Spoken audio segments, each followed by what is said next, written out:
देखो, तो आज के टॉपिक में इंडियन नेशनल मूवमेंट का जो नेक्स्ट पार्ट रहेगा वो रहेगा आज का topic home rule movement.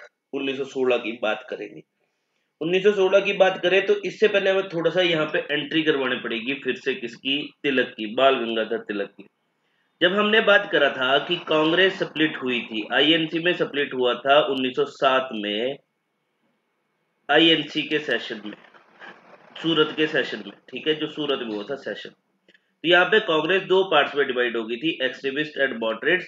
Moderates को तो ब्रिटिशर ने कुछ नहीं बोला, बट एक्सट्रीमिस्ट के अगेंस्ट जो है इन्होंने क्या किया, रिप्रेसिव मेजर्स लिए, जिसमें इन्होंने क्या किया था, तिलक भाई साहब को अरेस्ट कर लिया था under the charges of sedition. Arrest करने के बाद इनको 6 साल के लिए कहां पे भेज दिया? मंडले जेल में भेज दिया। ये बात कर रहा हूं 1908 की। और अब 6 साल के बाद, दैट मीन्स इन 1914 में, अब तिलक को क्या किया जाएगा? रिलीज किया जाएगा 16 जून। ठीक है, मंडले जेल से, दैट मीन्स बर्मा से क्या किया गया, तिलक भाई साहब को रिलीज किया गया। राइट। अब यहाँ पे इंडियन नेशनल मूवमेंट में एक मूवमेंट स्टार्ट होगी जिसको बोला जाएगा home rule movement. Right, home rule movement. तो यहाँ पे होम रूल मूवमेंट के अंडर आपके पास दो लीग स्टार्ट की गई। दो लीग स्टार्ट की गई क्योंकि देखो, जब यहाँ पे तिलक को रिलीज किया गया मंडले जेल से, अब तिलक ने यहाँ पे अपने एफर्ट स्टार्ट कर दिए।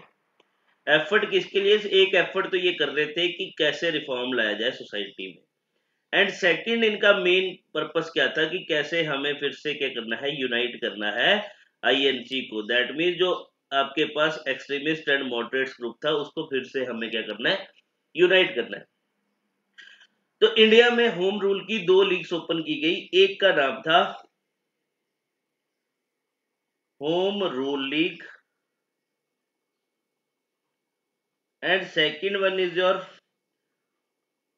All India home rule league. अब देखो डिफरेंस क्या है। ये जो आपके पास होम रूल लीग थी, इसको जो फाउंड किया गया बाय द तिलक। तिलक के साथ जो फाउंडिंग मेंबर थे वो थे जीएस खपारडे। ठीक है, जीएस खपारडे जो थे वो फाउंडिंग मेंबर थे। अब होम रूल लीग की बात करें तो ये फाउंड की गई पहले अप्रैल 1916 में।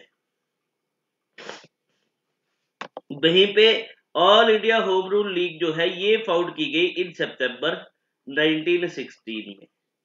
इसके जो मेन फाउंडिंग मेंबर थे वो थी madam Annie Besant. Annie Besant का नाम जब हम यहाँ पे सोशियो रिलीजियस रिफॉर्म मूवमेंट करेंगे तो एक मूवमेंट करेंगे थियोसॉफिकल सोसाइटी, उसमें भी एनी बेसेंट का नाम करेंगे। ठीक है, तो एनी बेसेंट ने यहाँ पे क्या किया था, home rule, all India home rule league की फाउंडेशन रखी थी सितंबर 1916 में। किसके साथ मिलके? George Arundale.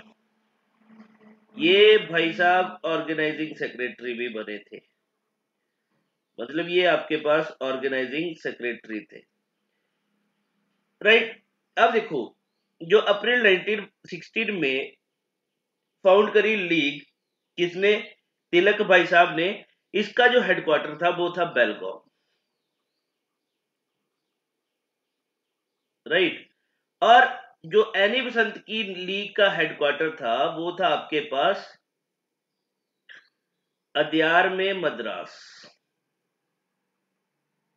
ठीक है, अब मद्रास और अदयार में ही आपके पास देखो ये क्या था, हेडक्वार्टर था थियोसॉफिकल सोसाइटी।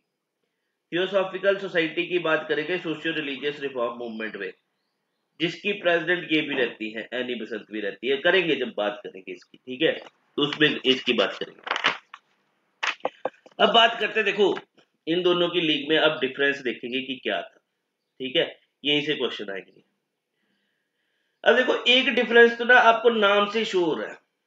यहाँ पे आ गया होम रूल लीग और यहाँ पे आ गया all India home rule League. That means through out India में सबसे ज्यादा जो स्प्रेड हुई थी वो एनी की लीग स्प्रेड हुई थी, तिलक की लीग स्प्रेड नहीं हुई थी। तिलक की लीग जो थी, तो अब देखो यहीं से अब हम बात करते हैं, एक साइड हम बात करते हैं तिलक लीग की और दूसरी साइड हम बात करेंगे एनए लीग की। ठीक है, तो यहां पे बात करते हैं तिलक की लीग की। अब देखो जो एरियाज यहाँ पे कवर्ड किए गए, अब देखो इसका हमने बोला सिर्फ होम रूल लीग, और यहां पे हम बात कर रहे हैं all India home rule league, यही बात है। अब बात करते हैं यहां पे, अब इसका जो एरिया जो कवर किए गए थ्रू आउट महाराष्ट्र में जो है ये स्प्रेड हुआ महाराष्ट्र में, एक्सक्लूडिंग बस यहाँ पे क्या था, बॉम्बे सिटी। बॉम्बे सिटी को एक्सक्लूड कर दो। अब एक और बात करेंगे, थोड़ा सा कंफ्यूजन मत होना, ठीक है। अभी हम लिखेंगे इसके कि सेंटर कहां कहां पे थे, इसके मेन 6 ब्रांचेस जो थी वो बॉम्बे सिटी में भी ब्रांचेस थी, बट यहाँ पे बॉम्बे में जो था वो किसकी लीग स्प्रेड हुई, मतलब आइडियोलॉजी किसकी स्प्रेड हुई, एनी बेसेंट की आइडियोलॉजी स्प्रेड हुई, तिलक की आइडियोलॉजी स्प्रेड नहीं हुई। ठीक है, तो ये एरियाज मतलब तिलक की लीग मेनली महाराष्ट्र में रही, ठीक है, बट वहां पे excluding Bombay city, Bombay city में इसकी जो लीग जो थी इतनी फेमस नहीं हुई, ठीक है, इतनी स्प्रेड नहीं हुई। सेकंड, यहां पे बात करें कर्नाटका में, सेंट्रल प्रोविंसेस में,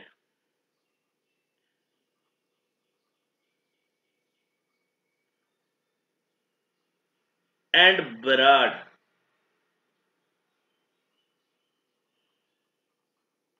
ठीक है, तो यहां पे जो है तिलक की लीग जो है स्प्रेड हुई है। तो अल्टीमेटली अब तिलक की लीग को ऑर्गेनाइज किया गया था, 6 ब्रांचेस थी। अब ये 6 ब्रांचेस आपके पास, 2 ब्रांचेस आपको मिलेगी बराड़ में, 2 ब्रांचेस थी बराड़ में, एक ब्रांच थी आपके पास सेंट्रल महाराष्ट्र में, एक ब्रांच आपके पास ओपन करी गई कहां पे, बॉम्बे सिटी में। देखो मैंने बोला कि एक्सक्लूडिंग बॉम्बे, बॉम्बे सिटी में ब्रांच इवन ओपन तो करी गई थी बट स्प्रेड नहीं हुई थी, उसको इतनी फेम नहीं मिला था। ठीक है, एक ब्रांच आपके पास ओपन करी गई कहां पे, कर्नाटका में, एंड एक ब्रांच जो है आपके पास ओपन करी गई सेंट्रल प्रोविंस में। होगी 6 आपके पास, तो ये 6 ब्रांचेस थी आपके पास, ठीक है, 4 ये और 2 बराड़ वाली, तो 6 ब्रांचेस में इसको जो है ऑर्गेनाइज किया गया, राइट। चलो अभी एनी की तरफ चलते हैं।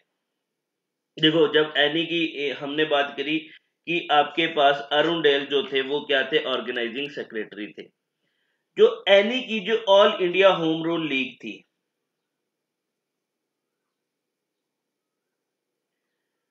अब एनी की all India home rule league की बात करें तो इसके जो फर्स्ट प्रेसिडेंट बनते हैं, वो फर्स्ट प्रेसिडेंट कौन बनते हैं आपके पास, एस सुब्रमण्या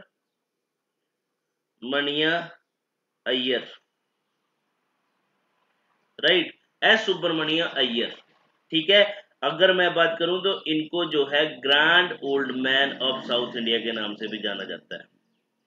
अगर grand old man of south India पूछ लिया जाए किसको बोला जाता है तो वो इन्हीं को बोला जाता है, एस सुब्रमण्यम अय्यर को। ठीक है, तो और ये जो एस सुब्रमण्यम अय्यर थे, he was one of the founding member of INC भी थे। ठीक है, एंड इन्होंने जो फर्स्ट मतलब आईएनसी जब हम बात करेंगे तो आईएनसी का फर्स्ट सेशन जो हुआ था वो आपके पास कहां पे हुआ था, बॉम्बे में हुआ था, गोकुलदास तेजपाल संस्कृत कॉलेज। ठीक है, तो यहाँ पे जो मद्रास की जो डेलीगेशन गई थी, मतलब मद्रास से जो लोग गए थे अटेंड करने इस सेशन को, तो उसके हेड भी कौन थे, उनको लीड भी कौन कर रहा था, सुब्रमण्यम अय्यर ही कर रहे थे। ठीक है, और यहाँ पे यही बने थे कि फर्स्ट इंडियन थे जिन्होंने सर्व किया था एज द चीफ जस्टिस। इन्हीं के बारे में बता रहा हूँ, सुब्रमण्यम के अय्यर के बारे में। He became the first Indian to serve as the chief justice of Madras और मद्रास हाई कोर्ट, राइट। तो ये बात भी याद रखना।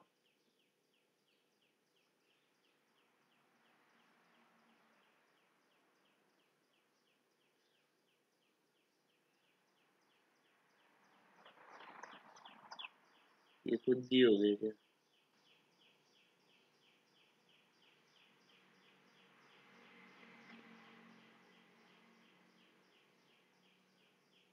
चलो, लिख लिया था ना ये। अब ये पता नहीं खुद ही डब हो गया, क्या हुआ इसमें।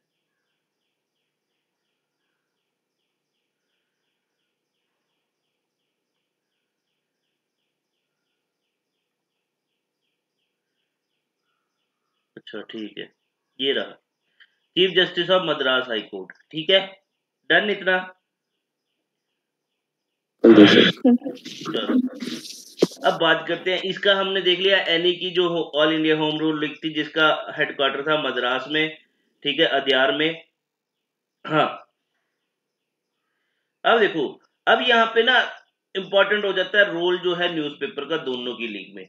देखो, जब ये होम रूल लीग स्टार्ट की गई थी बाय द तिलक, इसी टाइम पे तिलक ने एक स्लोगन दिया था, जिसका मतलब वो स्लोगन क्या था, जो तुम्हें पता ही होगा, तुमने सुना भी होगा, स्कूल्स में भी लिखा होता था, Swaraj is my birth right and I will have it. ठीक है, स्वराज मेरा जन्मसिद्ध अधिकार है और मुझे ये चाहिए, चाहिए जो जो मर्जी हो जाए। सीधी सी बात इन्होंने इस टाइम पे बोल दी थी जब ये होम रूल मूवमेंट जो है स्टार्ट करी गई थी। तो देखो ना, मैंने पहले भी बोला कि जब भी कोई मूवमेंट जो थी, जब भी कोई मूवमेंट यहाँ पे स्टार्ट की जा रही, जैसे हमने गदर पार्टी मूवमेंट की बात करी, तो उन्होंने भी क्या किया, अपनी आइडियोलॉजी को स्प्रेड करने के लिए न्यूज़पेपर की हेल्प ली। तो यहाँ पे भी तिलक की बात करें तो तिलक की लीग को की आइडियोलॉजी को जो स्प्रेड किया गया, वो स्प्रेड किए गए यहाँ पे दो पेपर जो थे, वो मराठा एंड केसरी, जिनको पब्लिश किया जाता था बाय तिलक। तो मराठा एंड केसरी जो है ये पब्लिश किए गए बाय तिलक। वहीं पे बात करें एनी बेसेंट की, तो एनी बेसेंट मैडम ने क्या किया, अपने एसोसिएट, जो हम बात कर रहे हैं अरुण डैल, सीपी बादिया, इनके साथ मिलके यहाँ पे एक न्यूज़पेपर जो है, ठीक है, पब्लिश किया, जिसका नाम था न्यू इंडिया एंड कॉमनवेल्थ। तो ये याद रखना, न्यू इंडिया एंड कॉमनवेल्थ जो है वो पब्लिश किए गए बाय एनी बेसेंट। ठीक है, तो अब एनी बेसेंट क्या करती थी, इस न्यू इंडिया में होम रूल लीग के लिए क्या लिखती थी, डेली कॉलम भी लिखती थी। ठीक है, होम रूल की मतलब आइडियोलॉजी पे क्या लिखती थी, कॉलम लिखती थी न्यू इंडिया में। इवन इन्होंने देखो, इन दोनों ने ही अप्रोच किया था, इस टाइम पे गांधी भी इंडिया में आ चुके थे, तो इन दोनों ने ही अप्रोच किया था कि वो गांधी को, कि वो होम रूल लीग को जो है ज्वाइन करे, बट गांधी ने उस टाइम पे रेफ्यूज कर दिया था कि मेरे को किसी भी पॉलिटिकल ऑर्गेनाइजेशन के साथ जो है एसोसिएट नहीं होना है, या किसी भी मूवमेंट के साथ अभी मैं एसोसिएट नहीं होना चाहता हूँ। बट यहाँ पे जवाहरलाल नेहरू जो थे, उन्होंने क्या किया था, ज्वाइन किया था all India home rule league को। कहाँ पे किया था, इलाहाबाद में किया था। मतलब उन्होंने भी बेसेंट की लीग को ज्वाइन किया था इलाहाबाद में। ठीक है, अब देखो, अब यहाँ पे बात करें ना, हमने देखा कि जो आपके पास तिलक की लीग थी, वो आपके पास महाराष्ट्र हो गया, कर्नाटक हो गया, सेंट्रल प्रोविंसेस एंड बेरार, इन रीजन में स्प्रेड हुई। अब देखो, एक्सक्लूडिंग, मतलब हमने बोला कि तिलक की जो लीग थी महाराष्ट्र में तो स्प्रेड हुई, एक्सक्लूडिंग बॉम्बे सिटी। तो अल्टीमेटली बॉम्बे में किसकी स्प्रेड हुई, एनी बेसेंट की। और जो भी मतलब रेस्ट ऑफ इंडिया, जो हमारे पास रीजन रह गया जहां पे तिलक की लीग स्प्रेड नहीं हुई, वहां पे किसकी लीग स्प्रेड हुई, एनी बेसेंट की लीग स्प्रेड हुई। तो इसमें एरियाज की बात करें, rest of India including Bombay city, ये आप यहाँ पे पॉइंट लिख लेना। ठीक है, क्योंकि उसमें हमने लिख लिया कि कहां कहां पे वो हुई है। ठीक है, तो रेस्ट ऑफ इंडिया में अब जो भी इंडिया के जो रीजन बच के वहां पे किसकी लीग स्प्रेड हुई, आपके पास एनी की लीग स्प्रेड हुई, राइट।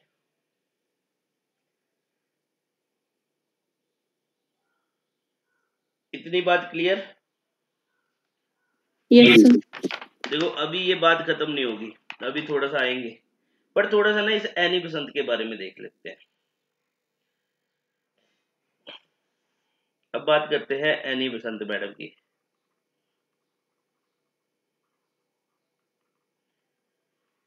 1847 से 1933 तक की बात करें, ये सपोर्ट करती थी इंडियन सेल्फ रूल को, ठीक है। ठीक है, अब इसने क्या किया था, इन 1890 में शीमेट बलवंत स्काई से ये मिली थी, बलवंत स्काई से, जिसके बाद इन्होंने क्या किया था, ज्वाइन किया था, ज्वाइंट थियोसॉफिकल सोसाइटी, एनी बसंत ने। ये भी करेंगे हम, सोसाइटी वगैरह एंड ऑल, ठीक है। इसके बाद थियोसॉफिकल सोसाइटी को ज्वाइन करने के बाद इन 1893 में शी अराइव्ड इंडिया, ये मैडम इंडिया आएंगी, ठीक है। फिर यहाँ पे आके जो है मतलब ये वेरियस मूवमेंट्स में या फिर ये थियोसॉफिकल सोसाइटी में वेरियस रिलीजियस रिफॉर्म मूवमेंट्स में पार्टिसिपेट करेंगी, नो डाउट, वेरियस एनजीओ मतलब सोशल वर्क ये करेंगी। फिर इन्हीं की एफर्ट की वजह से, दैट मीन्स इन्होंने भी एक बहुत इंपॉर्टेंट रोल प्ले किया है किसको एस्टेब्लिश करने में, जो आपके पास यहाँ पे एस्टेब्लिश किया गया था सेंट्रल हिंदू कॉलेज, ठीक है। सेंट्रल हिंदू कॉलेज कहाँ पे, बनारस में, जिसको बाद में किस नाम से जाना गया, बनारस हिंदू यूनिवर्सिटी, 1916 में, ठीक है।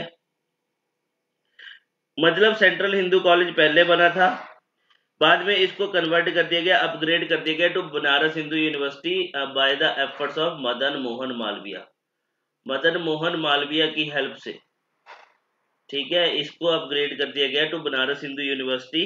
और 1907 में ये क्या बनी थी, she became the president of theosophical society, theosophical society की क्या बनी थी, ये प्रेसिडेंट बनी थी, ठीक है। अब थियोसॉफिकल सोसाइटी का हेडक्वार्टर भी कहां पे था, आपके पास अदियार में था, नियर मद्रास, ठीक है।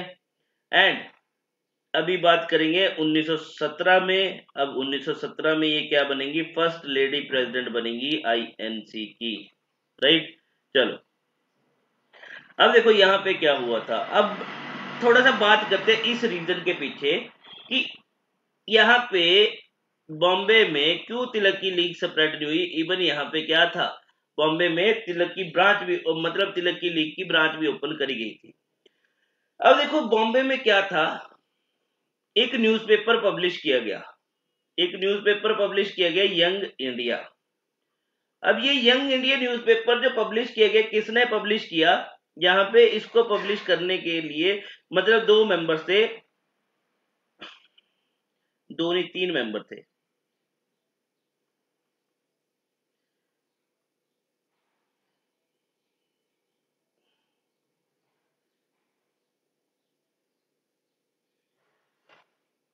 यहाँ पे ये क्या हो रहा है,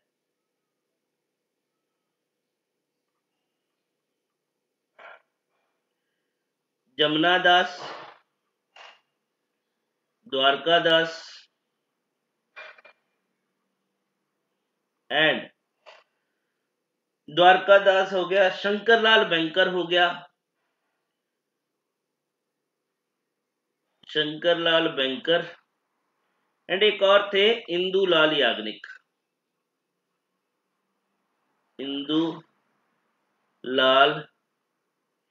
याग्निक। ये चार मेंबर्स थे जिन्होंने मिलके क्या किया, एक न्यूज़पेपर पब्लिश किया यंग इंडिया, कहां पे, बॉम्बे में। और ये चारों के चारों किसके फॉलोअर थे, एनी बसंत के। तो एनी बसंत के फॉलोअर थे, तो अल्टीमेटली इस न्यूज़पेपर में ये किसकी आइडियोलॉजी को स्प्रेड करते थे, एनी बसंत की, जो होम रूल लीग की आइडियोलॉजी थी उसको स्प्रेड करते थे। तो अल्टीमेटली जब लोगों ने ये न्यूज़पेपर पढ़ा तो लोग जो है ज्यादा इंस्पायर हुए All India home rule League, that means Annie Besant की लीग से, एज कंपेयर टू तिलक की लीग। तो अल्टीमेटली यहाँ पे बॉम्बे में किसको ज्यादा फेम मिला था? होम रूल लीग जो थी एनी बसंत की। तो अल्टीमेटली यहाँ पे तभी क्या हुआ था कि तिलक की लीग जो है स्प्रेड नहीं हुई थी, यहाँ पे किसकी लीग स्प्रेड हुई थी? एनी बसंत की लीग स्प्रेड हुई थी, राइट। तो ये याद रखना कि यंग इंडिया किसने पब्लिश किया था? जमुना दास आ गया, द्वारका दास आ गया, शंकरलाल बैंकर आ गया एंड इंदुलाल याग्निक। इनमें से किसी का भी नाम आ सकता है आपके पास। क्लियर? Yes sir. चलो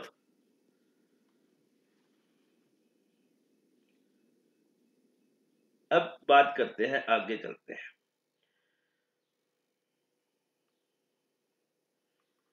अब बात करते हैं 1916 की ही, जब ये की गई। तो यहीं पे क्या हुआ था आपके पास? लखनऊ कांग्रेस सेशन हुआ था। ये सेशन बहुत इंपॉर्टेंट होता है, ठीक है। अब देखो लखनऊ कांग्रेस सेशन, तो यहाँ पे क्या हुआ इस सेशन में? ये ग्रेट अपॉर्चुनिटी थी किसके लिए? होम रूल लीग के लिए, कि वो क्या कर सकते थे कि इस सेशन में अपनी स्ट्रेंथ जो है वो शो कर सकते थे। तो स्ट्रेंथ का मतलब कि कितने फॉलोअर्स हैं उनके पास, कितने उनके मेंबर्स हैं मूवमेंट में। ये अभी अभी हमने रिसेंटली स्टार्ट करी है और देखो 3-4 महीने में ही हमारे साथ कितने मेंबर जो एसोसिएट हो चुके हैं। तो अपनी स्ट्रेंथ को प्रेजेंट करने के लिए ये ग्रेट अपॉर्चुनिटी थी। तो यहां पे क्या किया इस सेशन के लिए, लखनऊ कांग्रेस सेशन के लिए एक स्पेशल ट्रेन जो है वो स्टार्ट करेगी, ठीक है। एक स्पेशल ट्रेन जो है वो स्टार्ट करी कि जिसके थ्रू ये क्या, जिस ट्रेन को नाम दे दिया इन्होंने कांग्रेस स्पेशल। उसका मेन पर्पस क्या था कि यहाँ पे जितने भी लीग के मेंबर्स हैं उनको क्या किया जाएगा, उनको लेके जाया जाएगा इस कांग्रेस सेशन के लिए लखनऊ, ठीक है। कि जितने भी होम रूल लीग के डेलीगेट्स होंगे उनको कहां पे लेके जाया जाएगा? लखनऊ में लेके जाया जाएगा। चाहे वो किसी भी रीजन से, बंगाल से, सॉरी बॉम्बे से है, सेंट्रल प्रोविंस से है, महाराष्ट्र से है, कहीं से भी है, उन सबको जो है कर्नाटका से है, उन सबको हम इकट्ठे जो है एक जगह पे लेके जाएंगे, जो लखनऊ में कांग्रेस का सेशन होने वाला था, जिसके लिए इन्होंने स्पेशल ट्रेन शो करी। दैट मींस ये क्या करना चाहते थे? अपनी स्ट्रेंथ को वहां पे शो करना चाहते थे, ठीक है। तो यहाँ पे क्या हुआ, अब जब देखा गया तो यहाँ पे देखा गया जब ये मतलब होम रूल लीग के मेंबर्स यहाँ पे गए, देन इन्होंने फाउंड किया कि ये तिलक भाई साहब अभी अभी तो रिलीज हुए, 2 साल में ही इन्होंने बहुत अच्छी अचीवमेंट कर ली, लोगों की फैन फॉलोइंग भी अच्छी है। तो यहाँ पे देखो 1916 का जब ये कांग्रेस सेशन हुआ, तो इसके 1916 के कांग्रेस सेशन में जो प्रेसिडेंट थे आईएनसी के,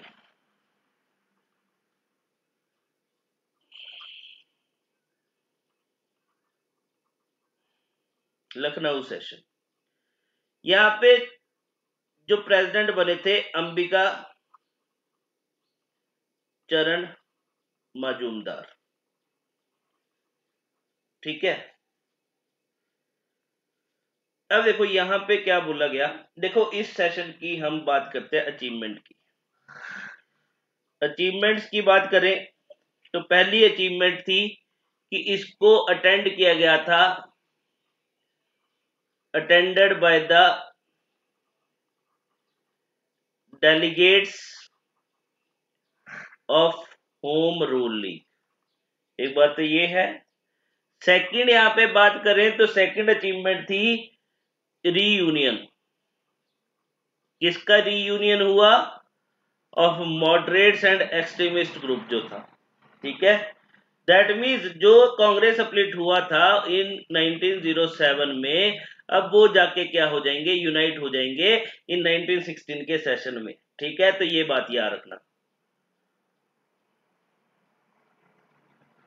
ठीक है, इतना क्लियर। थर्ड हम बात करेंगे यहाँ पे लखनऊ पैक्ट की, ठीक है। लखनऊ पैक्ट 1916, जिसको हम इस पैक्ट को एक और नाम से जाना जाता है, कांग्रेस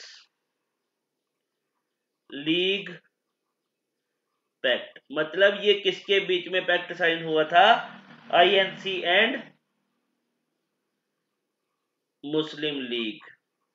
ठीक है, इतनी बात क्लियर हुई? Yes sir. हाँ जी। चलो अब देखो ये इसकी बात करते हैं। अब ये जो लखनऊ पैक्ट की बात मैं कर रहा हूं, अब मुस्लिम लीग मतलब आईएनसी और मुस्लिम लीग के बीच में क्या हुआ था? एक ज्वाइंट एग्रीमेंट साइन हुआ था। ठीक है, अब यहां पे क्या हुआ था? दैट मींस इस पैक्ट का, अब यहां पे पूछा जाएगा कि इस पैक्ट का आर्किटेक्ट किसको कंसीडर किया जाता है? आर्किटेक्ट जो है किसको कंसीडर किया जाता है? मोहम्मद अली जिन्ना। ठीक है, और ये टाइटल किसने दिया था? Architect of Lucknow pact Mohammad Ali Jinnah को ये दिया था सरोजनी नायडू ने। ठीक है, दैट मीन्स आर्किटेक्ट इनको बोला जाता है। फिर सरोजनी नायडू ने ही बोला था कि ये मोहम्मद अली जिन्ना जो है वो क्या है? हमारा एम्बेसडर है। किस चीज का? Ambassador of Hindu Muslim unity. देखो ये चीज नहीं हमें पढ़ाएंगे कि क्यों बोला गया है, क्योंकि पहले तो ये भाई साहब तो क्या थे? कांग्रेस के ही मेंबर थे, बट बीच में ऐसा क्या हुआ कि इन्होंने जो है कांग्रेस छोड़ दी, आईएनसी फिर मुस्लिम लीग की तरफ हो गए। पहले ये कांग्रेस को इतना सपोर्ट करते थे, राइट? तो ये चीजें भी होती हैं। अब देखो यहाँ पे सरोजिनी नायडू ने ही इनको बोला हिंदू मुस्लिम यूनिटी। अब लखनऊ पैक्ट की बात करेंगे 1916 की, तो हमें जाना पड़ेगा वापिस 1915 में। अब हम जाते हैं 1915 में, दिसंबर के में, जब आईएनसी का सेशन हुआ था। अब आईएनसी का सेशन हुआ यहाँ पे बॉम्बे में। अब फॉर्चुनेटली हुआ क्या, मतलब कोइंसिडेंस भी बोल सकते हैं कि जब दिसंबर में एनुअल सेशन होता था आईएनसी का, ठीक है, वो भी बॉम्बे में हुआ, और सेम दिसंबर मंथ में ही एनुअल सेशन होता था मुस्लिम लीग का। ठीक है, अब मुस्लिम लीग का भी सेशन हुआ, वो भी सेम प्लेस में ही हो गया। और ये फर्स्ट टाइम था जब आईएनसी और मुस्लिम लीग जो है दोनों एक कमरे में एक छत के नीचे आके मिले। ठीक है, मतलब उनके एनुअल सेशन जो है वो कोइंसाइड करके सेम प्लेस पे ही, ठीक है, और एट द सेम टाइम। तो इस सेशन को मतलब आईएनसी का 1915 का जो सेशन था उसके प्रेसिडेंट थे एसपी सिन्हा। ठीक है, तो ये फर्स्ट इंसिडेंट था जब आपके पास मुस्लिम लीग और आईएनसी जो है फर्स्ट टाइम मिले और इन्होंने जनरल डिस्कशन करी थी। ठीक है, इसके बाद क्या हुआ? ये फर्स्ट मीटिंग हुई थी आईएनसी और मुस्लिम लीग की। इसके बाद देखो सेकंड मीटिंग होती है। सेकंड मीटिंग हुई किसकी? आपके पास आईएनसी एंड मुस्लिम लीग की।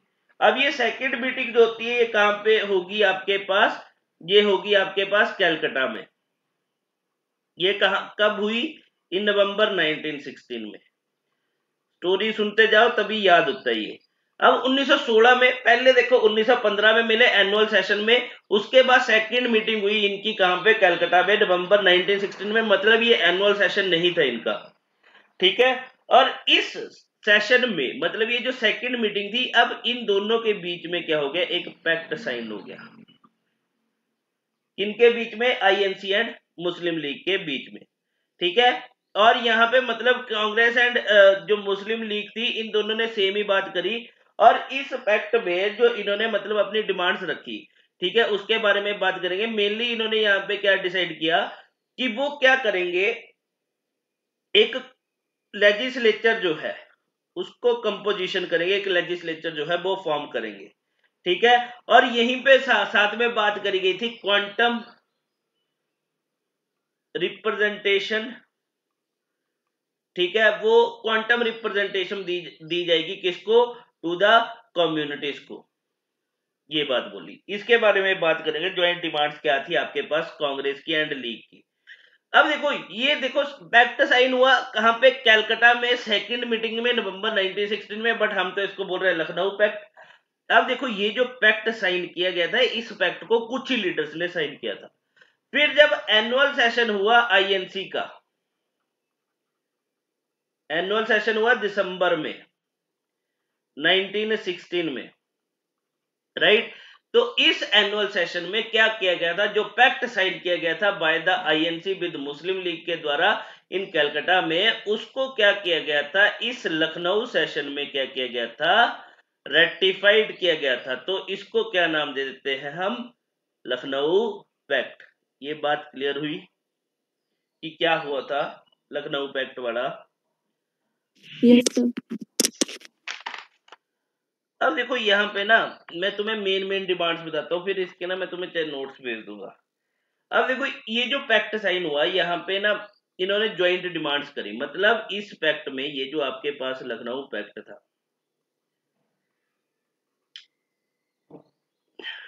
तो यहाँ पे ये साइन हुआ मुस्लिम लीग और आईएनसी के बीच में। तो अल्टीमेटली इन दोनों की क्या थी, ज्वाइंट डिमांड्स थी। इन्होंने बोला कि ठीक है हम ये मानते हैं, आप ये मानते हो, तो हमने लास्ट में जो है एग्रीमेंट साइन कर दिया। तो अब देखो लखनऊ पैक्ट की फर्स्ट डिमांड जो यहाँ पे क्या बोली गई, ज्वाइंट डिमांड जो थी कि ब्रिटिश गवर्नमेंट जो है हमें क्या करेगी, विल प्रोवाइड द गवर्नमेंट, कि ब्रिटिश गवर्नमेंट जो है हमें एक गवर्नमेंट प्रोवाइड करे फॉर अ सेल्फ गवर्नमेंट, कि हम यहाँ पे क्या करना चाहते हैं, सेल्फ गवर्नमेंट करना चाहते हैं इन इंडिया में एट एन अर्ली डेट, कि जितना जल्दी हो सकता है। ये बात बोली कि हमें जो है गवर्नमेंट प्रोवाइड कर दो, जिसके थ्रू हम क्या करेंगे, सेल्फ गवर्नमेंट करेंगे इन इंडिया में जितना जल्दी हो सके एट एन अर्ली डेट। वहीं पे सेकंड यहाँ पे क्या बोला कि इस गवर्नमेंट में मुस्लिम्स को क्या मिलेगी, रिप्रेजेंटेशन मिलेगी। ठीक है, 1/3 रिप्रेजेंटेशन, मतलब मुस्लिम्स की जो रिप्रेजेंटेशन होगी ये 1/3 रिप्रेजेंटेशन होगी। किस में होगी, इन सेंट्रल गवर्नमेंट में होगी, राइट। अब यहाँ पे थर्ड, यहाँ पे क्या बोला कि जितनी भी कम्युनिटीज है, ठीक है, फॉर ऑल दी कम्युनिटीज के लिए यहाँ पे क्या प्रोविजन डाला गया, there should be a separate electorate. जितनी भी कम्युनिटीज के लिए होगा वो क्या होगा, सेपरेट इलेक्टोरेट होगा। ठीक है, अब सेपरेट इलेक्टोरेट बोला कि जब ये सेपरेट इलेक्टोरेट कब तक प्रोवाइड किया जाएगा, जब तक जो है कम्युनिटी, ठीक है, डिमांड नहीं करती ज्वाइंट इलेक्टोरेट। सेपरेट इलेक्टोरेट और ज्वाइंट इलेक्टोरेट में डिफरेंस पता है कि उनको कम्युनिटी वाइज क्या की जाएगी, रिप्रेजेंटेशन दी जाएगी, राइट। तो बोला कि यहाँ पे सेपरेट इलेक्टोरेट होगा, ठीक है, और डिमांड जो बोला कब तक होगा कम्युनिटी के लिए, जब तक जो है वो कम्युनिटी जो है ज्वाइंट इलेक्टोरेट डिमांड नहीं कर लेती। ठीक है, और साथ में यहाँ पे बोला कि यहाँ पे एक सिस्टम ऑफ बेटे जो है वो प्रोवाइड किया जाएगा। दैट मीन्स एक बेटे सिस्टम होगा, और ये बेटे सिस्टम किसके लिए होगा, टू पॉलिटिकल माइनॉरिटीज रिप्रेजेंटेशन के लिए, कि जो पॉलिटिकली माइनॉरिटी रिप्रेजेंटेशन होगा उनके लिए एक बेटे सिस्टम मतलब उनकी कितनी वैल्यू होगी वोट की, तो थोड़ा सा उनको ज्यादा वैल्यू दे दी जाएगी पॉलिटिकल माइनॉरिटी रिप्रेजेंटेशन में। ठीक है, और साथ ही बात यहाँ पे क्या करी गई कि हम क्या करेंगे, फिफ्थ डिमांड में बोला गया सेपरेशन की जाएगी of executive from, separation of executive होगा फ्रॉम जुडिशरी से, राइट। सिक्स्थ यहाँ पे क्या बोला कि बोला ये जो आपके पास लेजिस्लेचर जो फॉर्म की जाएगी, अगर ये कोई भी बिल पास करती है, ठीक है, और बोला अगर वो बिल किसी कम्युनिटी के साथ कंसर्न करता है, मतलब उस किसी कम्युनिटी से रिलेटेड है, तो वो तभी पास होगा। मतलब वो बिल पास नहीं किया जाएगा अगर उस बिल को अपोज कर दिया गया by 3/4 of the members of that community. मतलब सीधी सी बात उन्होंने क्या बोली कि नो बिल, जो बिल रिलेटेड होगा किसी माइनॉरिटी के साथ, और सॉरी मतलब किसी कम्युनिटी के साथ, नॉट माइनॉरिटी, उस टाइम पे हम कम्युनिटी की बात करेंगे। कोई भी बिल जो रिलेटेड है किसी कम्युनिटी के साथ उस वो पास नहीं होगा, should not be pass if अगर इस बिल को क्या कर दिया जाएगा, अपोज कर दिया जाएगा, कितने मेंबर द्वारा, बाय 3/4 मेंबर्स। कौन सी community, 3/4 members of that community, जिस कम्युनिटी से रिलेटेड वो आपके पास बिल है, ऑफ दैट कम्युनिटी, कहां पे, इन दी लेजिस्लेटिव काउंसिल, क्योंकि लेजिस्लेटिव काउंसिल में ही हमने यहां पे बात करी। ठीक है, कि बोला अगर कोई बिल है वो किसी कम्युनिटी से रिलेटेड है, अगर वो उस कम्युनिटी के मेंबर जो लेजिस्लेटिव काउंसिल में है, अगर उसके 3/4 मेंबर्स ने यहाँ पे उस बिल को अपोज कर दिया, तो हम ये बात बोलेंगे कि वो बिल पास नहीं होगा। इतनी बात क्लियर हुई? Yes sir. और यहाँ पे फिर इन्होंने क्या बात करी, इन्होंने क्या बात करी कि बोला कि जो आपके पास सेक्रेटरी ऑफ स्टेट है, अब सेक्रेटरी ऑफ स्टेट की बात हमने करी थी कि 1858 में जो एक्ट आया था उसमें बात करी थी कि इसमें जो है ये बनाया गया था। अब यहाँ पे एक प्रोविजन आया था कि ये जो सेक्रेटरी ऑफ स्टेट और जो इंडियन गवर्नमेंट के मेंबर्स जो हैं उनको जो पे किया जाएगा वो इंडिया से जो रेवेन्यू कलेक्टर है वहीं से इनकी सैलरी जो है पे करो। दैट मीन्स ब्रिटिश ने बोला कि हम अपने एक्सचेकर से जो है, ट्रेजरर से जो है पे नहीं करेंगे सैलरी। तो यहाँ पे बोला कि जो आपके पास ये ज्वाइंट डिमांड थी किनकी, आईएनसी और मुस्लिम लीग की, जो सैलरीज है of the state secretary of state for Indian affairs के लिए, ठीक है, उनकी सैलरी जो है कहां से पे की जाएगी, बोला उनकी सैलरी कौन पे करे, ब्रिटिश गवर्नमेंट पे करे, ना कि इंडियन फंड से जो है वो पे की जाए। मतलब सीधी सी बात बोल दी कि इनकी सैलरी जो है आप कहां से पे करो, ब्रिटेन से पे करो, ना कि इंडियन फंड से पे करो। बोला इंडियन फंड से आप पे कर रहे हो तो अल्टीमेटली यहाँ पे आप टैक्सेस जो है ज्यादा इंपोज कर रहे हो। तो ये बात इन्होंने बोल दी।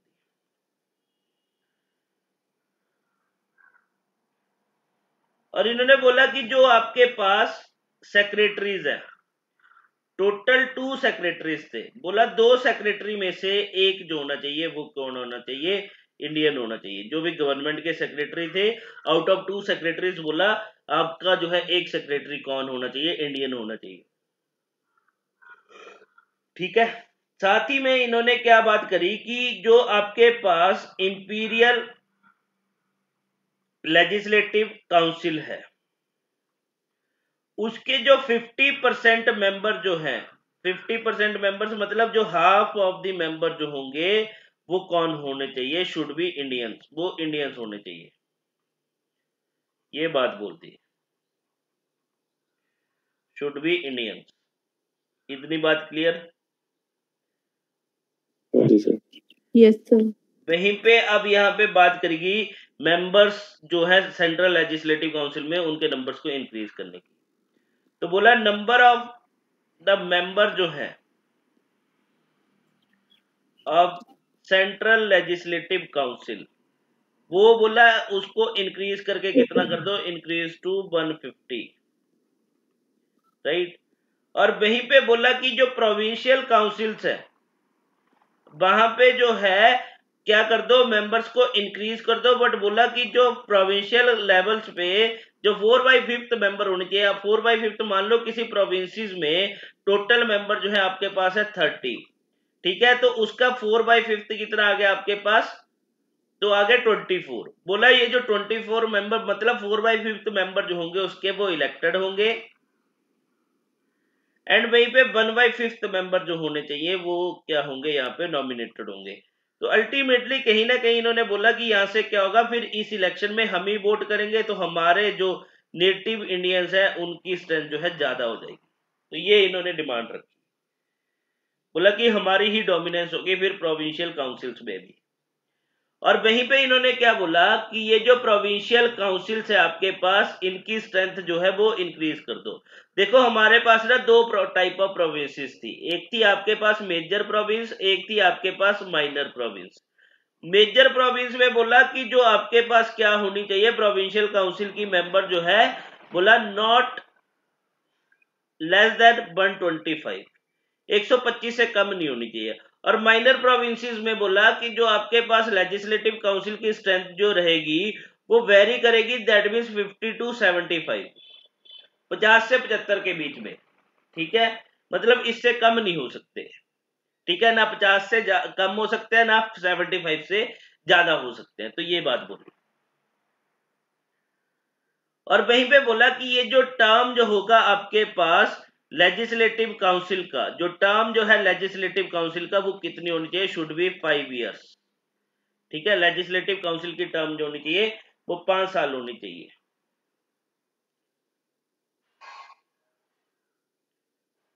ठीक है। और वहीं पे बोला कि ये जो मेंबर जो है, नेक्स्ट डिमांड इन्होंने बोली कि जो आपके पास मेंबर्स है लेजिस्लेटिव काउंसिल के, वो क्या करेंगे, इलेक्ट करेंगे their president, should be elected, मतलब देमसेल्व्स, अपने में से क्या करेंगे, अपना प्रेसिडेंट जो है वो इलेक्ट करेंगे, इलेक्ट, राइट। और बोला ये जो इलेक्शन जो होने चाहिए इनके लिए, मेंबर्स के लिए जो इलेक्शन जो होंगे वो क्या होंगे, वो बेस्ड होंगे ऑन एडल्ट फ्रेंचाइज पे। एडल्ट फ्रेंचाइज समझते हो, एडल्ट फ्रेंचाइज समझते हो मेरे भाई? Yes sir. ठीक है,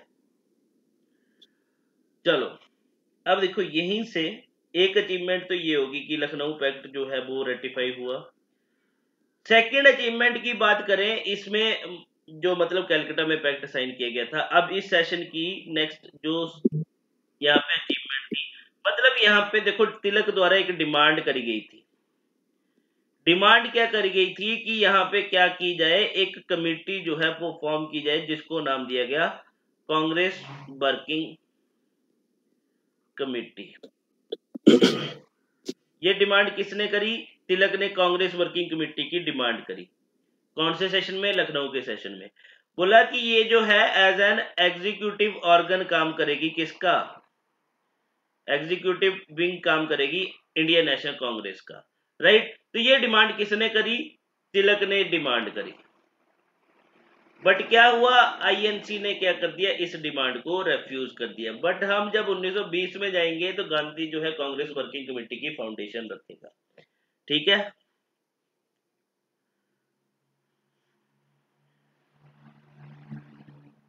ठीक है, तो मतलब ये इन्होंने सीधी सी बात बोली थी तिलक ने कि ये कांग्रेस वर्किंग कमेटी जो है एग्जीक्यूटिव ऑर्गन होगा आईएनसी का। दैट मीन्स कि ये जो सीडब्ल्यूसी होगी ये रिस्पॉन्सिबल होगी किसके लिए, रिस्पॉन्सिबल होगी for carrying out day to day administration, मतलब डे टू डे वर्क करने के लिए, ठीक है, डे टू डे वर्क। और बोला कि जो इंप्लीमेंट करेंगी यहाँ पे जो कांग्रेस की पॉलिसीज है और इंप्लीमेंटेशन ऑफ कांग्रेस रेजोल्यूशन, जो कांग्रेस ने रेजोल्यूशन लिया उनको भी इंप्लीमेंट करने की रिस्पॉन्सिबिलिटी इसी वर्किंग कमेटी की होगी। बट इस डिमांड को रेफ्यूज कर दिया गया था बाय द कांग्रेस, ये बात याद रखना, क्लियर। अब देखो जैसे ही ये आपके पास आईएनसी का सेशन खत्म हुआ, आईएनसी का आपके पास लखनऊ सेशन एंड होता है, और इसके बाद लखनऊ सेशन के एंड होने के बाद इमीडिएटली, उसके इमीडिएटली आफ्टर क्या होगा, यहाँ पे जिस सेम वेन्यू पे क्या होगा, यहाँ पे ज्वाइंट सेशन होगा, किसका, joint session of home rule league, मतलब all India home rule league, Tilak और एनी की लीग के जो मेंबर्स थे उनका क्या होगा, ज्वाइंट सेशन होगा, ठीक है। अब देखो जैसे ये हुआ, इसके बाद अब गवर्नमेंट जो है वो लाइमलाइट में आ गई। तो गवर्नमेंट ने क्या, गवर्नमेंट अब रिप्रेसिव मेजर्स लेगी किसके against, against whom rule league movement, ठीक है। अब देखो हुआ क्या था, अब जून जब गवर्नमेंट ने रिप्रेसिव मेजर्स लिए, तो जून 1917 में अब गवर्नमेंट ने क्या किया, बसंत को उसके एसोसिएट्स के साथ, मतलब बसंत एंड उसके एसोसिएट्स हो गए बीपी बादिया, जो हमने बात करी, बीपी बादिया हो गए, एंड जॉर्ज अरुंडेल जो हमने ऑर्गेनाइजिंग सेक्रेटरी की बात करी। इन तीनों को ब्रिटिश गवर्नमेंट ने क्या कर लिया, अरेस्ट कर लिया। अब जैसे बसंत को अरेस्ट किया गया और इसके अरेस्ट की खबर जो है एक मतलब जल्दी से स्प्रेड होगी, एक जैसे बोलते हैं ना जंगल में आग लगती है और एकदम से आग लग जाती है ना, पूरे जंगल को मतलब बहुत जल्दी से आग फैलती है। तो अल्टीमेटली यहाँ पे क्या होगा, अब जैसे बसंत को अरेस्ट किया गया तो थ्रू आउट इंडिया में इसके अरेस्ट की जो है खबर जो है फैल गई। जैसे एक खबर स्प्रेड हुई, न्यूज स्प्रेड हुई, तो अल्टीमेटली अब थ्रू आउट इंडिया में प्रोटेस्ट स्टार्ट हो गए। प्रोटेस्ट किसके लिए स्टार्ट हुए कि वो क्या डिमांड कर रहे थे, release of Basant and her associates. ठीक है कि आपने जो इनको अरेस्ट किया उनको रिलीज किया जाए। तो फिर क्या हुआ था, जून 1917 में अरेस्ट किया और सितंबर 1917 में गवर्नमेंट ने क्या कर दिया, उनको रिलीज कर दिया। ठीक है, इतनी बात क्लियर? Yes sir. फिर देखो इसके बाद क्या हुआ, दिसंबर 1917 में अब आपके पास क्या होगा, आईएनसी का एनुअल सेशन होगा। आईएनसी का एनुअल सेशन होगा कहां पे, कैलकाटा में।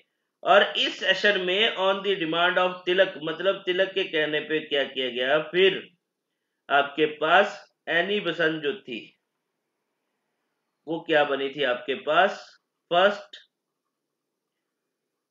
लेडी प्रेसिडेंट बनी थी आईएनसी की।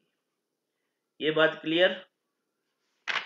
First lady president of INC, ये हुआ। अब इसके बाद चलते हैं decline of home rule league. देखो 1916-17 तक तो ठीक चला, इसके बाद क्या हुआ, धीरे धीरे जो है ये होम रूल लीग मूवमेंट जो थी, ये होम रूल मूवमेंट जो थी, ये जो थी धीरे धीरे फेड होती गई, मतलब फीकी पड़ती गई। इसका अब इतनी जो है पॉपुलैरिटी नहीं रही। क्यों नहीं रही, because of good leadership. Main factor था लीडरशिप का कि यहाँ पे गुड लीडरशिप नहीं रही। अब देखो जैसे एक टाइम पे था, कांग्रेस की कितनी फैन फॉलोइंग थी, कांग्रेस के कितने फॉलोअर थे, कांग्रेस राज कर रही थी कहां पे, सेंट्रल गवर्नमेंट पे। अब उनके पास लैक ऑफ गुड लीडरशिप है, दैट मीन सेंटर में कोई अच्छा लीडर है नहीं, जिसकी वजह से कांग्रेस क्या करती जा रही है, फेड होती जा रही है। राइट, तो यही चीज होती है। पहले बीजेपी के पास लीडरों की कमी थी, नो डाउट बीजेपी के पास बहुत अच्छे लीडर थे, JP Narayan is one of the best leader थे। अगर बात करें जेपी नारायण से, इंदिरा गांधी, जितने बड़े कांग्रेस के दिग्गज नेता थे ना, वो भी डरते थे। मतलब उस बंदे का इतना खौफ था, अगर वो एक बार, अगर मोदी की रैली भी कुछ नहीं होती है कि मोदी की रैली में 1000 बंदा होगा, 10,000 होगा, उसकी रैली में लाख लाख बंदा आता। जब 1975 की इमरजेंसी लगी थी, उससे पहले जब उसने रैली करी थी आगे, तो देखना उस रैली में कितने बंदे थे, कभी सर्च करना। और इंदिरा गांधी उस रैली को देख के डर गई और इंदिरा गांधी ने रातों रात उसको उठा दिया। दैट मीन इंदिरा गांधी ने उस टाइम पे, अभी इमरजेंसी नेक्स्ट डे लगनी थी और रात को ही जेपी नारायण, जिनको लोक नायक भी बोला जाता था, उनको अरेस्ट कर लिया गया था। तो ये बात भी होती है। राइट, चलो अब decline of home rule league का जो मेन यहाँ पे जो रीजन रहा है वो रहा है लैक ऑफ गुड लीडरशिप। अब हुआ क्या था, क्योंकि देखो अब लीग यहाँ पे क्या हुआ कि तिलक भाई साहब को सितंबर 1918 में कहां पे जाना पड़ा, इंग्लैंड जाना पड़ा। इंग्लैंड क्यों जाना पड़ा, क्योंकि इन्होंने क्या किया था, इंग्लैंड के कोर्ट में एक केस फाइल किया था। उस केस के चक्कर में इनको कहां जाना पड़ा, इंग्लैंड जाना पड़ा। अब केस फाइल किया था किसके अगेंस्ट, वैलेंटीन चिरॉल के अगेंस्ट। वैलेंटीन चिरॉल के अगेंस्ट क्यों केस फाइल किया था, दैट मींस कि इनका जो मेन, वैलेंटीन चिरॉल जो थे वो क्या थे, आपके पास ऑथर थे इंडियन अनरेस्ट के। इन्होंने एक बुक लिखी थी इंडियन अनरेस्ट, जिसमें इन्होंने बोला कि ये जो इंडिया की आज और अनरेस्ट के लिए किसको रिस्पॉन्सिबल ठहराया, तिलक को रिस्पॉन्सिबल ठहराया। सीधी सी बात बोल दी कि जो इंडिया की आज सिचुएशन है वो किसकी वजह से है, बिकॉज ऑफ तिलक, बाल गंगाधर तिलक की वजह से। तो अल्टीमेटली इन्होंने क्या किया, इन्होंने जो है उस पर मानहानि का केस कर दिया, ठीक है, डिफॉर्मेशन का केस कर दिया। तो जिसकी वजह से इनको क्या करना पड़ा, मोस्ट ऑफ द टाइम जो है अब लंदन में रहना पड़ा। तो अल्टीमेटली ये जो है मतलब अब लीडरशिप प्रोवाइड नहीं कर पाए। राइट।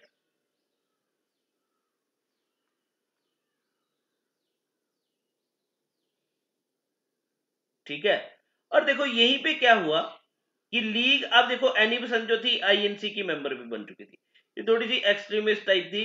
तो देखो यहाँ पे जो था, जो लीग के लीडर थे और यहाँ पे आईएनसी में जो मॉडरेट्स थे, इनके बीच में आइडियोलॉजिकल डिफरेंसेस जो है वो अक्कर हो गए।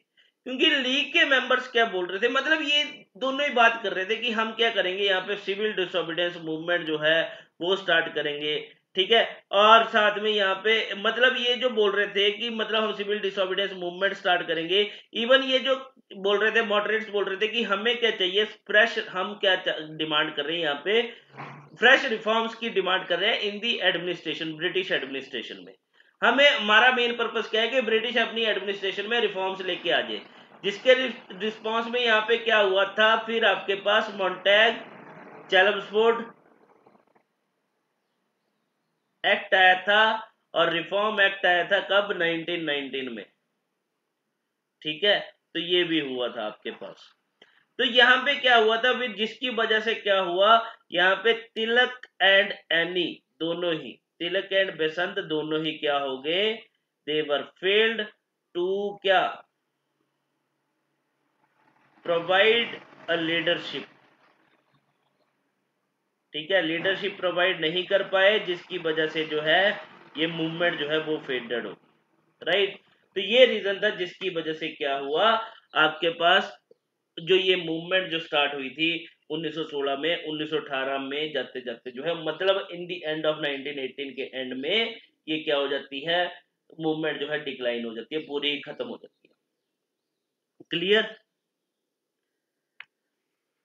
ठीक है, तो ये था आपके पास होम रूल मूवमेंट। अब हम जो नेक्स्ट टॉपिक करेंगे, कल करेंगे, जिसमें अब हम एंट्री करवाएंगे किसकी, गांधी भाई साहब। ठीक है, अब गांधी की एंट्री कर देंगे इंडिया में, और इसके बाद कहीं ना कहीं गांधीयन ईरा जो है वो स्टार्ट हो जाएगा। अभी चल तो एक्सट्रीमिस्ट ईरा है, ठीक है, पीरियड, बट अब गांधीयन पीरियड जो है वो स्टार्ट हो जाएगा। ठीक है, तो ये बात करें। तो एक ना मेरे उसमें लिटरेरी वर्क, और तुम चैनल में देख सकते हो, हिस्ट्री के चैनल में गांधी की के ऊपर जो है, मतलब गांधी जी के ऊपर लिटरेरी आइडियोलॉजी पे उसमें मैंने डाला है, तो वो देख लेना। समटाइम उनसे ये जो एचएस वाले क्वेश्चन पूछते हैं, एचपी चाहे अलाइड है चाहे कोई भी एग्जाम है, उनसे क्वेश्चन पूछते हैं, तो एक बार उन वीडियो से भी गो थ्रू हो जाना। ठीक है, ठीक है, ओके, थैंक यू।